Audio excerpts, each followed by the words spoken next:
Assalamualaikum warahmatullahi wabarakatuh. Nah, anak-anakku semua, kali ini di video ini Ibu akan berikan kalian tugas ketiga dari materi yang saat ini telah kita pelajari, yaitu Perjanjian Hudaybiyah. Tapi sebelum Ibu memberi tugas, Ibu akan menjelaskan kembali mengenai Perjanjian Hudaybiyah yang telah kita pelajari di dalam kelas.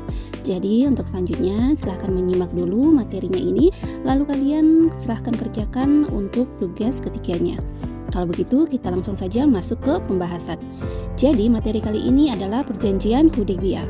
Isi Perjanjian Hudaybiyah disepakati oleh Nabi Muhammad SAW dan juga kaum Quraisy Mekah pada bulan Zulqa'dah tahun ke-6 Hijriah atau sekitar bulan Maret tahun 628 Masehi.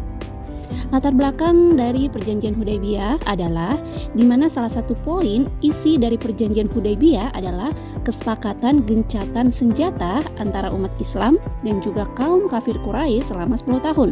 Jadi tidak boleh ada peperangan selama 10 tahun. Tetapi poin itulah yang kemudian dilanggar oleh kaum kafir Quraisy. Saat sekutu mereka yaitu kabilah Bani Bakar itu menyerang kabilah Khuza'ah, yang dimana kabilah Khuza'ah ini adalah beraliansi ataupun sekutu dari umat Islam. Nah, pelanggaran tersebut memicu peristiwa akbar dalam sejarah Islam, di mana di masa kenabian Rasulullah SAW, yakni disebut dengan Fathul Makkah.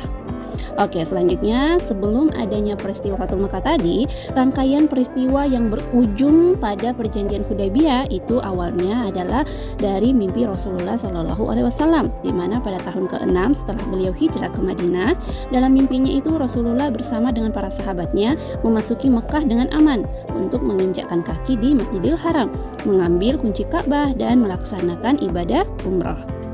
Akan tetapi, kaum Quraisy di Mekah mengira rombongan Rasulullah SAW datang ke Mekah itu untuk memulai peperangan.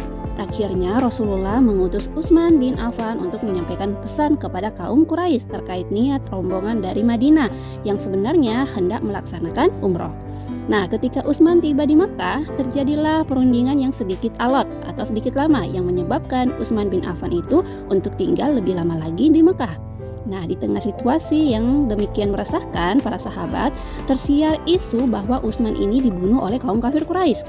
Nah, mendengar kabar itu, Rasulullah SAW segera memerintahkan untuk kepada para sahabat untuk berkumpul dan menyampaikan sumpah setia bahwa mereka tidak akan pulang sebelum memerangi kaum kafir Quraisy. Seluruh sahabat kemudian berikrar akan memerangi kaum kafir Quraisy. Usai baiat itu berlangsung, akhirnya Utsman datang kembali dari Mekah dan dia pun segera ikut untuk berbaiat. Nah, peristiwa yang dikenal dengan sebutan Baiat Ridwan itu diabadikan dalam firman Allah dalam Quran Surah Al-Fat ayat 48. Menyadari situasi yang semakin genting, akhirnya kaum Quraisy mengutus Suhail bin Amir untuk membahas perjanjian damai dengan Rasulullah. Perundingan Suhail dengan Nabi Muhammad yang disaksikan oleh para sahabat tersebut itu berlangsung cukup lama. Tetapi akhirnya dalam perundingan tersebut muncullah kesepakatan yang disebut dengan Perjanjian Hudaybiyah. Nah, selanjutnya di slide kali ini Ibu telah tampilkan tugas ketiga yang dimana harus kalian kerjakan. Untuk tugasnya sendiri seperti biasa hanya ada 2 poin yang harus kalian kerjakan. Untuk poin pertama adalah siapakah yang diutus oleh Rasulullah SAW untuk menemui kaum Quraisy, di mana untuk menjelaskan maksud kedatangan umat Muslim di Mekah. Yang kedua adalah pada tahun dan bulan berapakah disetujuinya Perjanjian Hudaybiyah. Silahkan anak-anakku semua menjawab pertanyaan ini di kolom komentar. Tuliskan jawaban kalian dan sertakan nama lengkap juga kelas lengkap kalian. Untuk batas pengumpulan tugas itu sampai dengan minggu depan. Semua tetap semangat dalam belajar dan juga selamat mengerjakan tugas ketiganya. Wassalamualaikum warahmatullahi wabarakatuh.